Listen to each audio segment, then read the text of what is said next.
Movie inaanza. Bao na Jessica wanashangaa gari la Oga linatikisika kwa nguvu. Ikabidi walisogelee taratibu. Wanasikia milio ya mwanamke kutoka kwenye gari. Wakaangaliana, hawaelewi nini kinachoendelea kwenye gari. Wakawa bado wanasikilizia milio. Bao anataka kumwambia Jessica gonga kioo. Mara Jessica akashtuka, kumbe alikuwa anaota. Ndipo alipokumbuka alimwacha Zinia na Oga wakizungumza kwenye gari. Akaamua kushuka kwenye gari ili kwenda kuangalia kama wamemaliza kuzungumza. Cha ajabu, ile situation aliyoota ndotoni ndiyo anaishuhudia kwa sasa akiwa peke yake. Gari bado linaendelea kutikisika. Aliposogelea karibu, akawa anasikia milio kwa mbali, mwanamke akiugulia. Sauti yake ikawa inatoka kama kuna kitu anakula, alafu sauti haitoki vizuri. Jessica akashindwa kuvumilia, ikabidi agonge kioo cha gari. Kukawa kimya, ikabidi agonge tena kioo cha gari. Ndipo Oga akashusha kioo, kumbe Zinia alikuwa ananyonya koni ya Baharesi. Jessica kuona koni ya Oga akashangaa, akabaki mdomo wazi. Zinia akawa anaona aibu kumwangalia rafiki yake Jessica. Waliporudi nyumbani, Zinia akamuuliza Jessica, kwa hiyo hutaki kusema chochote? Wewe unataka niseme nini sasa? Hebu niambie nini ulitaka niseme? Nilikuonya juu ya Oga, mlishaachana alafu mnarudiana naye tena, hivi unajielewa wewe? Zinia akamwambia, naomba kuwa mpole, huwezi kunielewa. Tangu niachane na Oga sijapata mwanaume mwingine wa kunipa mapenzi kama yeye. Unajua nitakuwa najidanganya kusema ukweli. Sitaki kusikia upuuzi. Yule amekusaliti, unawezaje kumrudia? Mmeshinda kufanya kwenye nyumba mpaka kwenye gari. Zinia, come on, utapata mwanaume mwingine, sio Oga. Mara simu ya Zinia message ikaingia. Samahani, ngoja niangalie simu yangu. Kumbe Oga akamwandikia ujumbe, baby, natumai umeenjoy mapenzi kwenye gari. Vipi, unataka tena? Zinia akatabasamu kwa mbali, lakini hakumjibu chochote kwa sababu rafiki yake Jessica alikuwa anamkaripia. Zinia akamwambia, nimekusikia, hutoniona naye tena, una hakika? Ndiyo. Jessica akamwambia, basi sawa, asante sana kwa kunijali na kunilinda. Usijali, lakini ile gari ilikuwa inacheza sana na ulikuwa unapiga kelele sana. Nadhani umenipata kwa nini nilienda kwake. Anaonekana yuko vizuri, lakini haina maana urudiane naye tena. Anachiti na kuahidi sitorudiana naye tena. I'm sorry. Wakakumbatiana. Huku upande wa pili, Baya anamuonyesha picha za ex mpenzi wake anayoitwa Maina. Mpenzi wake anamwambia kiishara, kwa hiyo unataka nikufanyie hivi? Ndiyo. Jamani baby, unajua kabisa mimi sijui kufanya hivyo, halafu sijisikii vizuri, itanifanya nitapike. Hii itakufanya utapike? Ndiyo. Unajua umesema niweke mdomoni halafu niwe napiga mswaki kama hivi, lazima nitatapika baby. Baya anamwangalia tu Maina. Unajua naweza kupata bakteria kwenye koo, yaani mpaka nasikia kichefuchefu. Kwa kweli siwezi kufanya. Mamba akawa anamwangalia Maina mmalizi, ni mwanamke wa aina gani ambaye ni mshamba kiasi hiki. Akamwambia okay, usijali, basi njoo nilalie juu tufanye. No, mimi siwezi kukaa juu yako. Akamwambia hiyo style maisha yangu yote nimekuwa nikifanya, nikija juu tutakuwa kama baba na mama tu. Jamani, ndiyo hivyo ndo wanavyofanyaga. Mbona ni romantic tu? Hapana, siwezi kufanya hiyo style kwa sababu sio romantic hata kidogo. Maina akakasirika kwa kuvuta mdomo. Mwamba akamwambia, naweza kuwa mkweli kwako? Ndiyo unaweza. Akamwambia, kufanya mapenzi na wewe yanaboa. Maina akashangaa, inaboa sana? Jamani baby, kwa nini unasema hivyo? Nimesema kwa sababu ndio ukweli. Akamwambia, nashindwa kuelewa, upo kwenye mahusiano alafu muda wote wewe unalala chini, hakuna chochote unachokifanya. Maina akamwambia, baby, mimi napenda kulala chini, mimi sipendi unavyofanya. Kuna vitu vipo kichwani, kuna vitu huwa nawaza. Nimetazama clip za video, nimetazama wanavyofanya hivyo vitu, kila wakati vinakuja kichwani mwangu, lakini siwezi kufanya na mpenzi wangu. Jesus baby, kwa hiyo unataka kuniambia unaangalia video za wakubwa? Jamani, kwa nini? Hivyo vitu ni vya ushetani. Kwa nini unafanya hivi? Hebu jiangalia unavyoongea. Baby sikiliza, ni jambo linavutia sana mwanaume akiwa juu ya mwanamke, mimi huwa na enjoy. Mwamba akamwambia, naweza kukwambia kitu? Ndiyo. Hebu nyamaza. Bayo akaamua kuondoka zake. Nahisi Maina ni mtoto wa mchungaji, kakutana na muoni wa mtaani. Hivi huyu mwanaume nani kamshauri vitu vya kipumbavu? Anawezaje kuniambia mimi nipige mswaki kama hivi? Jamani, utanitapisha mimi. Baada siku kadhaa kupita, Jessica akamwambia Zinia, baadaye tutoke, utapata mwanaume sahihi. Jamani, mimi nimechoka kutafuta wanaume. Sikiliza Zinia, unatakiwa ufanye kitu ili usio unamwaza yule msaliti. Usiseme hivyo, utampata tu aliye bora kuliko yeye. Twenzetu. Zinia akamuuliza, sasa tunaenda wapi? Tunaweza kwenda popote. Tunaweza kwenda restaurant, mall na lounge. Tunaweza kwenda na ukafanikiwa kumpata mwanaume mwingine tena sahihi kwako. Zinia akakubali ushauri wa rafiki yake. Baada ya kuzunguka sehemu zote hizo na kukosa mwanaume wa kumtongoza Zinia, wakaamua kupaki gari mtaani wajaribu bahati kama atafanikiwa. Wakashuka na kukaa mbele ya gari wakisikilizia utazani wanawake wanaojiuza. Kumbe lengo Zinia apate mtu ambaye atafanya asimkumbuke Oga. Jessica akawa anamwambia Zinia, kuwa mpole basi. Wakaendelea kusubiri. Bahati mbaya wakakosa hata mtu wa kuwaongelesha, ikabidi waingia kwenye gari lao na kuondoka. Wakaenda mtaa mwingine na kupaki na kushuka kwenye gari kwa ajili ya kujaribu bahati yao ya mwisho. Zinia akasema, nimechoka. Usichoke, kuwa mvumilivu, utampata tu. Wewe niamini utampata. Mtaa unapita vijana watanashati sana. Wewe niamini utampata tu. Subiri kidogo tu utampata. Una uhakika? Ndiyo, usio na wasiwasi. Baada ya hapa nitakwenda kukunulia chakula kitamu unachokipenda. Kweli eh? Ndio, maana nakupenda rafiki yangu. Jessica akachoka kusubiri mpaka akashika kiuno. Bahati nzuri kuna gari lilikuja na kusimama mbele yao, kisha karudisha gari nyuma na kwenda kupaki pembeni. Mwamba akashuka kwenye gari na kwenda kuwasalimia. Hello girls. Hi. Mmependeza sana. Thanks. Mnaitwa kina nani? Jina langu Jessica. Habari yako Jessica? Hi, mimi naitwa Zinia. Je, naweza kuongea na wewe kidogo? Haina shida. Hapana, namaanisha rafiki yako. Mimi ndiyo naweza kuongea na wewe. Nina mpenzi, kwa hiyo unaweza kuongea na rafiki yangu tu. Yeye yuko single. Oh, Zinia eh? Ndiyo. Basi naomba tuongee pembeni. Zinia akawa na tabasamu, anaona jambo lake linafanikiwa. Unaitwa Zinia, si ndio? Alright. Akamwambia kiukweli ni mrembo sana. Zinia akafurahi. Thank you. Lakini naomba unisaidie niweze kuongea na rafiki yako Jessica kama itawezekana. Zinia akashangaa. Sijakuelewa, ina maana unamhitaji rafiki yangu alafu umeniita mimi hapa kuzungumza kuhusu nini? Nataka unisaidie kuzungumza naye. Yaani wewe lazima utakuwa chizi. Kwa hiyo umeniita ili kunisumbua mimi hapa. Sikiliza, mimi nimependa kifua cha rafiki yako, sio wewe. Ndio maana nakuomba unisaidie kuongea naye. Sikulaumu, lazima utakuwa na utindio wa ubongo kichwani. Zinia akaamua kuondoka na kumwacha Mwamba. Hebu angalia kifua cha rafiki yako. Ndio vitu vyangu mimi, sio wewe. Kwani nini kimetokea? Naomba usiongee na rafiki yangu kama hivyo. Hivi unaweza kuamini? Amesema anakupenda wewe, alafu kanisumbua mimi mpaka kule. Sijapenda kabisa, yule kijana ni mpumbavu sana. Jessica na rafiki yake ikabidi waondoke tu. Oga akiwa kitandani, mlango wa chumbani kwake ukagongwa. Akamwambia ingia. Kumbe alikuwa Zinia. Hey, what's up? Akamwambia kiukweli nimechoka, nimekuja unisaidie. Unajua nilikuwa juani, nilikuwa natafuta mwanaume. Ni kweli? Ndio. Akamuuliza kwa hiyo mchumba wako leo hatokuja? Akamwambia ndio hatokuja. Kwa sababu nakumbuka kilichotokea mara ya mwisho, kwa sababu sitaki tukee tena. Usijali, hakuna mtu yeyote atakayekuja. Zinia akalegea. Pole sana kwa kupigwa na jua kwa sababu ya mwanaume. Sikujua kama kumtafuta mwanaume nitapata stress sana. Kwa hiyo ukaniacha. Ulinisaliti. Usaliti yenyewe mdogo ukaniacha. Zinia akakosa la kusema. Ujue nini? Haina haja ya kuogopa. Najua una stress sana kwa kumtafuta mwanaume, lakini pia najua ungerudi kwa sababu ninachokupa full dose. Huenda ndio maana niko hapa, kwa sababu unajua nina kitu cha kufanya ujisikie poa hata kwa maneno tu. Akamuuliza uko tayari? Jaribu tuone. Naomba ufumbe macho nikupeleke peponi. Akamwambia hebu nyanyua mikono yako juu. Hakikisha aushushi chini, maana nataka kuingia bustanini. Mwamba akashuka mpaka bustanini, akawa anapalilia kwa ulimi. Zinia akaanza kutoa milio. Mwamba anaendelea kupalilia tu, kisha akamtupia kitandani. Huku Bayo anamwambia Maina, baby, naam darling, nilikuwa nazungumza na rafiki yangu lakini nahitaji maoni yako pia. Okay, nakusikiliza. Ni kitu gani hiko? Alikuwa anamzungumzia mchumba wake, jinsi anavyopiga kelele kitandani na jinsi wanavyobadilishana staili mbalimbali. Maina akampiga jicho Bayo. Jinsi wanavyofanya, anavyomchezea kwa vidole, anagugumia mwanzo mwisho. Hayo ndio alikuwa mazungumzo, yakanifanya na mimi moyo wangu utamani na nimeshindwa kuvumilia. Nikaamua nikwambie ili tuzungumze. Maina akawa anamwangalia tu. Hivi ni kiasi gani mahusiano yetu yanaboa? Je, tunaweza kukaa na kuzungumzia suluhisho la mapenzi yetu? Baby, ni kitu gani unachotaka tuzungumzie? Okay, nimesema yanaboa. Kuna wakati hata tukiingia kwenye tendo alafu wewe umelala, kuna wakati nashindwa hata kujua kama nimekufikisha, nashindwa kujua nini ukifanyiwa huo na enjoy. Maina akasikitika sana, anaona kama Bayo kaingiwa na ushetani. Mbona unaonyesha kama ninachoongea ni pumba? Ndiyo ni pumba. Kwa nini unafanya hivi? Alafu unakuwa na watu wanawaza mapenzi tu. Sikiliza, sio hao watu, ni kuhusiana na mimi na wewe. Unatembea na watu sio sahihi ujue. Nisikize kwanza. Wakati wa mapenzi na kabla, nataka nikuingize vidole kwanza. Maina akawa ameduaa tu. Napenda vidole vyangu viwe vinashikashika kwa bibi. Maina akakunja sura kuonyesha hajapenda. Wakati mwingine nataka uwe mtundu, unikalie kwa juu. Juu wapi? Juu yangu.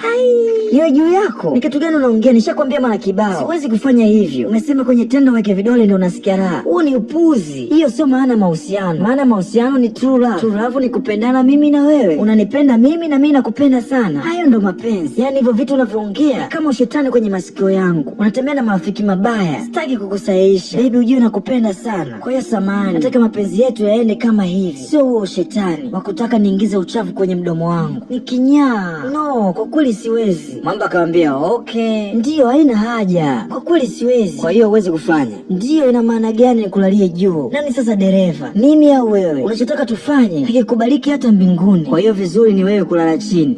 Hiyo ndo nzuri. Yaani hiyo ni nzuri sana, hata Mungu kabariki. Unatakiwa uwe juu yangu. Hiyo ndo maana ya wanaume. Sasa ukiwa chini mimi juu, nani atakuwa mwanaume sasa? Hebu usirudie tena kuzungumzia upuuzi, utalaanika. Basi mama, nimekuelewa. Baada siku kadhaa kupita, Jessica akamuuliza rafiki yake, date yako ilikuwaje? Natamani hata nisiseme chochote. Nini kimetokea? Nimekutana naye, ana muonekano mzuri, handsome, ana kila sifa. Na tulikuwa na mazungumzo mazuri tu. Lakini nilipomuuliza nini anapenda kwenye kitanda kufanya kabla kuingiza kichwa, mudi yote ikapotea. Akaniambia hajui kichwa gani ninachozungumzia. Nikachoka. Akakumbuka alipomuuliza, nataka kuuliza maswali. Okay, uliza. Usinichukulie vibaya. No. Kuwa huru kwa swali lolote lile. Okay. Akamwambia tell me your sexual fantastic. Mwamba akafikiria sexual fantastic. Ndiyo. Subiri kwanza, una maana gani unaposema sexual fantastic? Napenda uende moja kwa moja kwenye point. Na maana unapokuwa romantic kitandani, kwenye mapenzi unafanyaje kabla ya kunipa kichwa?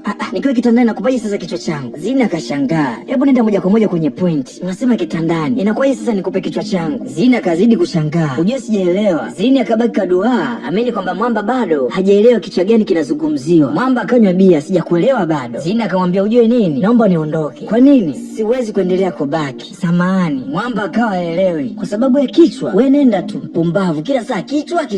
Jessica ikabidi acheke tu. Sasa unacheka nini? Jamani Zini samee. Yaani natamani kumove on, lakini yule mwanaume ana kitu cha pekee sana. Ana kila kitu ambacho mwanamke yoyote anatakiwa apatiwe. Zini akawa anajitetea. Najua kanisaliti, lakini hakuna mwanaume asiyechiti. Siku hizi ni jambo la kawaida tu. Ni bora ningetulia kuliko kuachana naye. Ona sasa mimi ndio nateseka. Kwenda kuonana na wanaume tofauti inakera ujue. Kiukweli sijisikii vizuri. Nimemmisi sana. Nafikiria hata kurudi kwake. Natamani hata nimpigie simu. Hakuna kumpigia. Naomba usimpigie simu. Usaliti sio jambo la kawaida. Anatakiwa kuheshimu. Ukirudi kwake atakusaliti tena. Zina akamwambia kwa sababu hujajua nini ninachopitia. Nimechoka kubadilisha wanaume. Kweli nimemmisi mwanaume wangu. Na unajua hilo. Jessica akamkomalia. Hakuna kurudi kwa huyo mwanaume. Zini akarudi kwa Oga. Akamwambia nina jambo la msingi naomba tuongee. Okay, niambie. Najua niliachana na wewe kwa sababu nilikuta unanisaliti. Akamwambia kiukweli nimeanza kujutia kwa sababu wanaume wote ninaokutana nao hawajafikia utamu unaonipatia. Akamwambia unanipa hela kila mwezi, unakuwa mzuri kwangu, unanipa mapenzi na unanifikisha ninapotaka. Kila kitu ninachohitaji kwa mwanaume wewe una sifa zote. Akamwambia lakini hawa wanaume hawajafikia level zako. Wengine wapo vizuri kitandani ila wanipe pesa. Wengine wanipa pesa ila wako vizuri kitandani. Hawafikii nguvu yetu tukiwa kitandani kama unavyofanya wewe. Imenifanya nifikirie. Nimefikiria ni bora nirudi tu. Nimechoka kutafuta wanaume mtaani. Oga akamwambia Zinia, najaribu kuelewa hisia zako na ninajua unachotaka hasa. Ila sikiliza, uliponifumania na chiti nilikuomba msamaha sana. Nilipiga magoti na kuomba msamaha na nilikwambia sitarudia tena. Hadi nikaapia kwa Mungu kwamba sitarudia tena. Ukasema no, unataka kuondoka na ukaniambia wapo wanaume wengi zaidi yangu. Sasa unajutia mwenyewe. Ushafunulia wanaume kibao huko nje. Sasa umerudi. Unategemea ninyanyue mikono yangu juu na kukupokea kirahisi tu. Kaambia samahani kwa kudisappoint. Lakini sasa nipo kwenye mahusiano. Nilimove on. Kwa sasa nina girlfriend. Kwa hiyo nakuomba unaweza kwenda na kuishi maisha yako. Sababu ya kukaa na wewe na kuruhusu kuzungumza nami ni kwa sababu nakuchukulia kama mpenzi unayetaka kuburudika kimapenzi. Na ndio maana nakupatia muda wote unaotaka. Na ndio maana napokea simu zako. Kama umekuja tufanye mapenzi, njoo kitandani. Kama utaki, unaweza kwenda tu. Zini akawa anatoa machozi. Ila kama unataka mapenzi, unaruhusiwa. Zini akamwambia okay. Je, tunaweza kufanya mapenzi kwa sasa? Akamwambia umeongea kitu cha msingi. Akamwangalia na kumwambia ujue nini? Nimemiss kila kitu chako. Lakini sina maana nataka turudiane. Zini akusikia hivyo, akapanda kitandani haraka kwa sababu alimmiss kipara na ku make love.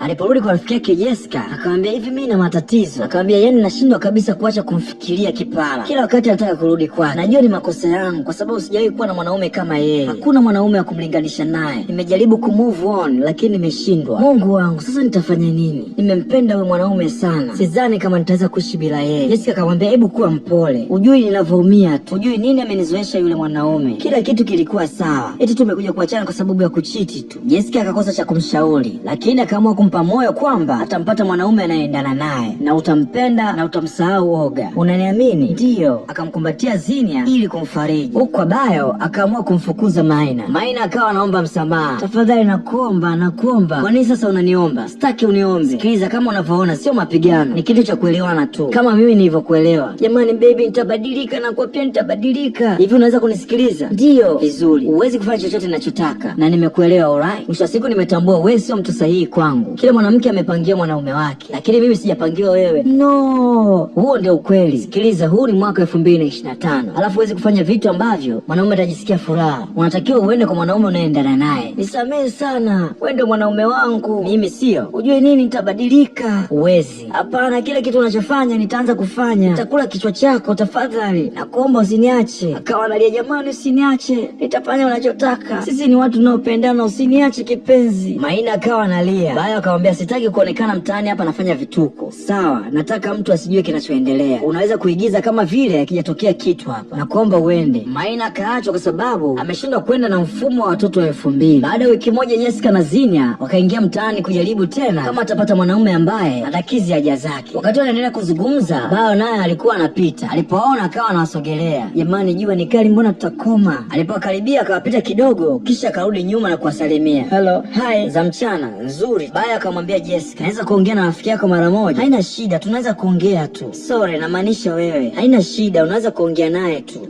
No, kiukweli sihitaji. Samahani, naomba usimkasirikie. Ana stress kidogo, unaweza kuongea naye tu. Ngoja niwache mzungumze. Rafiki yako ni mwema sana. Bayo akamsogelea Zinia na kumuuliza, kwa nini una hasira hivyo? Akamwambia sijui kwa nini unaonekana una hasira. Nadhani siku yako ijaenda poa. Akamjibu hata sijui. Haina shida, nipo hapa. Tunaweza tukawa marafiki. Nilikuwa natembea na nikakuona. Sidhani ni busara kukwambia, lakini kiukweli umenivutia na ningependa niwe rafiki yako. Zinia hakutaka hata kumwangalia. Akamwambia sawa, ni hivyo tu. Nishakwambia sina mudi kabisa. Basi sawa, nimekuelewa. Je, naweza kujua jina lako? Akamuuliza kwa ajili gani? Nataka kuwa rafiki yako. Nawezaje kuwa rafiki yako bila kujua jina lako? Akamwangalia kwa dharau na kumwambia Zinia, okay, jina zuri. Mimi ninaitwa Bayo. Zinia kwa dharau akamwambia sawa, nahitaji kuondoka. Basi sawa, tunaweza kwenda kwenye party kama utanigia namba yako. Na kwa nini nikupatie? Kwa sababu nataka niwe rafiki yako. Natamani nikiamka asubuhi niwe nakupigia simu. Zinia akamwambia sawa. Bayo akatoa simu yake na kumpatia ili amwandikie namba ya simu. Zinia baada ya kuandika namba ya simu akampatia. Zinia akawa anamwangalia kwa dharau Bayo. Nitakupigia, unaweza kwenda tu. Bayo akawa anaondoka. Alipokutana na Jessica akamwambia asante sana. Jessica akamsogelea Zinia na kumuuliza, mbona unaondoka sasa? Mbona unaondoka? Niambie basi. Umempatia namba yako? Akamwambia nimempa, lakini unajua sipendi kutoa namba sasa hivi. Jessica akamwambia usikate tamaa. Hawa wanaume ndio wale wale. Ishafanya hivi, mwisho wa siku unapoteza muda tu. Unajua kama yule yuko vizuri, hebu jaribu ndio utagundua. Zinia akakasirika na kuingia kwenye gari ili waondoke maana jua ni kali. Baadaye Jessica na Zinia wanaongea, mara simu ya Zinia ikaita. Zinia akaichukua na kuipokea. Hello, hi, good afternoon too. Akamwambia naitwa Bayo. Nichukua namba yako leo na hiyo ndo namba yangu. Zinia akaziba mic ya simu na kumwambia ni yule kijana. Yupi aliyechukua namba mchana wa leo? Kumbe nimekupigia, pokea. Bayo akamwambia nimekupigia kwa sababu nilikuahidi nataka tutoke wote. Akamwambia sawa. Je, unapenda niwe nakupigia simu au nikutumie message? Mr. Bayo, nenda moja kwa moja kwenye point. Uje sina muda. Bayo akamwambia naomba tutoke somewhere tuzungumze, tujuane, sound like that. Okay, subiri kwanza. Jessica akamwambia sema yes. Zinia akamwambia unataka tutoke muda gani? Wewe muda wote, tunasubiri simu yako. Inapokuja swala lako na kuwa jobless. Zinia baada ya kukata simu akafurahi. Anaonekana ni mwema kwenye simu. Ndiyo, hata mimi kanivutia. Akamwambia nafikiri ningeenda kesho. Jessica akamwambia hebu nenda leo. Zinia akaingia na furaha. Zinia akakutana na Bayo. Walipopumzika njiani, Bayo akamwambia nimeenjoy sana. Hata mimi pia. Kwanza nikushukuru kwa kuja. Zinia akamwambia na mimi nashukuru kwa kunitoa date. Zinia akamwambia samahani, nilipokuwa tunakula kuna kitu nilitaka kukuuliza nikasahau, ila naomba nikuulize hapa. Haina shida, unaweza kuniuliza. Sitaki ujisikie vibaya, lakini napenda tu kujua. Akamuuliza kitu gani unapenda kwenye sex? Bayo akakaa kimya kama anafikiria. Samahani kama nitakuwa nimekukwaza. Akamwambia hapana, sema umesurprise tu. Ujue wanawake wengi wanashindwa kuongea kuhusu sex, hasa kwa siku za kwanza. Kwa hiyo ulivyoniuliza ni surprise. Samahani kama no. Ujue umenifanya nipende kwa sababu uko wazi na unaonekana umekomaa na unakwenda na wakati. Kwanza nikupongeze. Asante, nimependa. Kweli Ndiyo, napenda mwanamke mjanja. Nikirudi kwenye swali lako, sexual fantastic. Oh my god. Naomba niwe mkweli, sitaki kudanganya. Naomba uwe mkweli. Akamwambia mimi ni chizi. Nachanganyikiwa linapokuja swala la sex. Akamwambia kwanza napenda kunyonywa na kunyonya. Zinia moyoni akasema hayo ndio mambo nilikuwa nayataka. Akamwambia yani natamani ungeweza kuvuta picha jinsi ninavyopenda. Akamwambia napenda msichana aliyefundi wa kuimba kwenye mic. Oh, sina maana mic ya kanisani. Zinia akawa anafurahia maana anagusa kwenye mshono. Akamwambia pia napenda kupalilia bustani ya mwanamke ikae sawa, ndipo nimwagilie maji. Baada ya kuongea Bayo akamwambia vipi, tunaweza kufanya haya mambo kwako au nikupeleke nyumbani kwangu? Zinia akajifanya kufikiria kisha akamwambia twende tukafanyie kwako. Bayo akamwambia haya, tuingie kwenye gari twenzetu. Bayo akamfungulia mlango Zinia na yeye kuzunguka mlango wa dereva kwa ajili ya kwenda kumwagilia bustani. Baada ya show kali, Zinia akamwambia Jessica, finally nimempata mwanaume wangu. Mwanaume wako? Ndio, mwanaume wa ndoto zangu. Nienda date na Bayo. Akacheka, oh my god, nasema kweli best date ambayo sikuwa nayo miaka mingi sana. Safi sana rafiki yangu. Kwa hiyo tuliongea, anajua ni type yangu kabisa. Baada ya kuzungumza, alitaka kuleta nyumbani kwa kuwa alikuwa anataka utamu wangu. Niambie. Guess what? Nikamuuliza kuhusu sexual fantastic. Mungu wangu, Jessica aelewi, pumua kidogo, tunaendana. Wow, Jessica akafurahi, kijana anajua. Nilihisi ana kitu kizuri yule kijana, yani ni fundi kunizidi. Kweli ndio nakwambia, ni fundi zaidi ya Oga. Ikabidi kalae naye, amenipa kitu sijawahi kupata kwenye maisha yangu yote. Jamani rafiki yangu, nilikwambia usikate tamaa. Ona sasa umempata ule mtaka. Mara wakasikia mlango unagongwa. Nini, nani huyo? Hata sijui. Zini akamwambia nakuja, akasimama na kwenda kufungua mlango. Alipofungua mlango, kumbe ni Oga. Akaingia mpaka ndani. Zini akawa anamshangaa, Jessica naye akashangaa. Oga, umefuata nini hapa? Oga akamwambia nimekuja kuomba msamaha. Unajua nimekuja kuomba msamaha kwa kila kitu nilichokufanyia. Akamwambia nimemfumania girlfriend wangu akinisaliti. Nilipomuuliza kwa nini ameamua kunisaliti, ameniambia simtoshelezi, ndio maana akanisaliti. Akaniambia mimi sifai kuwa naye, hiyo imenifanya nijutie kuacha uende. Kwa hiyo nimekuja kwa unyenyekevu, unisamee. Naomba urudi kwenye nyumba ulioizoea. Nataka niwe boyfriend wako tena. Kwa hiyo tunaweza kuanza upya kama zamani, kwa sababu tangu niwe na yule mwanamke sijawahi kuwa na furaha kama ninaipata kwako. Naomba unikubalie. Usinishike. Akamtoa mkono. Sitaki kujua kwa nini umekuja hapa. Nachotaka wewe ondoka. Mahusiano yetu alishaisha kitambo sana. Naomba utoke nyumbani kwangu. Baby, kiukweli siwezi kuondoka. Naomba unielewe, siwezi kuondoka bila wewe. Unataka kuondoka na mimi alafu unisaliti? Naomba unisamee. Zini akawa mkali. Wakati wanazungumza, pesa yake Bayo akamtumia shilingi 100,000 kwenye simu yake. Zini akazidi kuwa mkali na kumfukuza nyumbani kwake na kwenda kurudishia mlango. Baada ya kukaa kwenye sofa, akamwambia Jessica, Bayo kanitumia 100,000. Acha uongo, kweli? Kwa hiyo amekutumia? Ndio, kanitumia laki. Unasema ukweli? Ndio. Siku ya kwanza amekupa 100,000. Hebu niambie, Oga alikupatia shilingi ngapi? 20,000 tu. Ndio, kanitumia alafu anataka nirudi kwake. Jamani, nimemisi Bayo. Hebu nishukuru kwa kukutumia. Nilikwambia utapata mtu atakayekufaa. Na furaha sana kusikiliza ushauri wako. Zini akawa na mpenzi wake mpya. Tani wanaenjoy tu mapenzi. Wanajiachia kama dunia wapo peke yao. Alafu kama mapenzi yale ya shule ya msingi. Bayo akamshikilia kiuno huku akipapasa kalio juu chini, juu chini. Kifupi mapenzi yamekolea kama upele umempata mkunaji. Baadaye Jessica yupo nyumbani anaangalia TV. Mara mlango wake ukawa unagongwa. Jessica akanyanyuka kwenda kufungua. Anafungua kumbe Oga. Akamsalimia hi.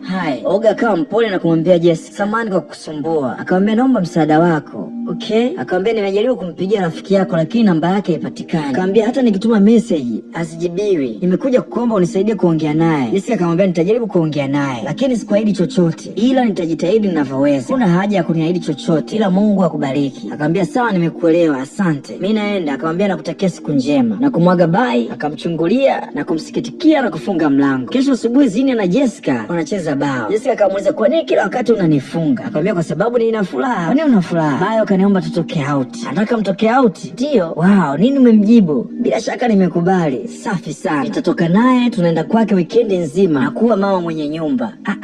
Mbona haraka hivyo? Ndio hivyo jamani, wikendi nzima mnaniachaje peke yangu? Wiki nzima? Pole, lakini utakiwa furahie. Huenda suni nikaja kuolewa. Jessica akamwambia unachosema ni sahihi. Inabidi nifurahi tu. Baadaye Oga akaja na kugonga mlango. Jessica alipofungua mlango, akaanza kumwangalia juu mpaka chini, miguuni na kurudi tena juu na kumsalimia. Halo, hi, samahani kwa usumbufu. Akamwambia nimejaribu kumpigia patikani bado. Nimekuja kumuona kama atakuwepo. Jessica akamwambia kumbe ndio hivyo, sijui nimemkuta. Jessica akamwambia Zinia yupo kwa boyfriend wake. Subiri kwanza. Zinia sasa na boyfriend? Ndio, yupo kwa bwana wake. Hayupo humu. Mungu wangu, haraka hivyo. Jessica akamwambia vipi? Au unataka uingie uhakikishe? Oga akamwangalia Jessica kwanza na kumwambia ndio. Jessica akamwambia ingia ndani. Oga akaingia ndani na kurudishia mlango. Alipokaa kwenye sofa akamuuliza tena, ina maana Zinia sasa na boyfriend? Kajibu ndio. Wewe si ulimsaliti? Na ulipomsaliti tu ukapata mwanamke mwingine. Mimi ni mwanaume. Ndio, mimi ni mwanaume wa Kiafrika. Muda wote naanza kupiga pa.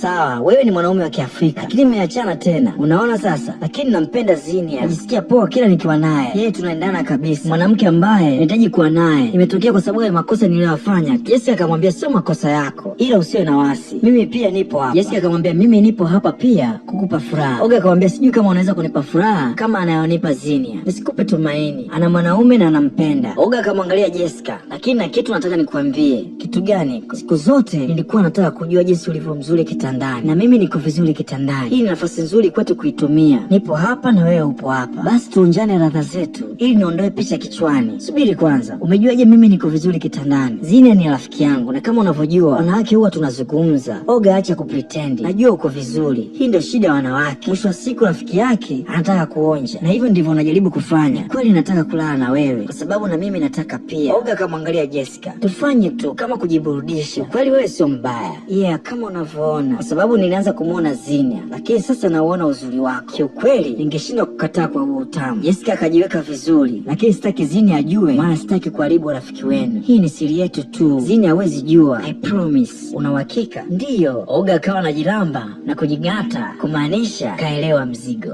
Kwa hiyo naweza kukuchukua? Ndiyo, nichukue. Jessica akapandisha mguu mpaka kwenye kijiji cha Oga. Oga akamrukia Jessica. Zinia bahati mbaya akarudi nyumbani. Alipoingia akawa anasikia kelele kutoka chumbani na makofi yakipamba moto pa pa pa pa pa. Na huo ndo mwisho wa sehemu ya kwanza hii movie inaitwa Back to My Ex.